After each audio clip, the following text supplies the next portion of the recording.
Le fonctionnement émotionnel, il est très simple. Si tu veux, on a identifié plusieurs processus comme ça dans la TSH, dans la thérapie sono-holistique. Je peux t'en donner un. Par exemple, le premier processus, ça va commencer par un questionnement. La personne se questionne suite à une rupture avec sa situation actuelle. Ça peut être un deuil, ça peut être une rupture émotionnelle, etc. Ensuite, elle va ressentir le désir du coup de changement, donc une volonté de mouvement dans sa vie. Sauf que qui dit changement dit blocage, donc elle va se heurter rapidement à un blocage. Et pour avancer, il va être nécessaire pour elle d'identifier la cause de ce blocage. Alors là, la chose la plus simple, évidemment, c'est de désigner quelqu'un comme coupable. Alors ça peut être la faute de mes parents, du conjoint, du gouvernement, de qui tu veux, peu importe. Et une fois qu'on a trouvé la cause, ça va être essentiel de la rejeter, du coup. Donc du coup, on va prendre de la distance avec ces problèmes, tout simplement pour se sentir supérieur. C'est à ce moment-là qu'il va émerger la création d'un nouveau concept de vie pour cette personne.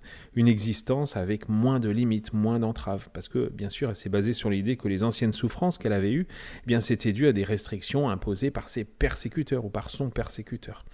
Du coup, ensuite, il y a un défi qui va apparaître. Au bout d'un moment, on va avoir cette capacité à transgresser l'interdit. On a besoin de ça. Donc ça va devenir crucial de défier nos propres limites. Non pas comme ça, juste parce qu'on a envie de le faire, mais tout simplement pour éprouver cette sensation de survie qui est en nous, qui est propre à l'humain. Donc c'est crucial de défier ses limites pour éprouver une sensation de survie et surtout pour affirmer son existence. Voilà. Donc tout ce parcours que la personne va faire, elle va être marquée par une quête de liberté, d'authenticité qui va la pousser tout simplement à construire une vie où ces anciennes entraves, du coup, n'auront plus leur place. Donc un nouveau personnage.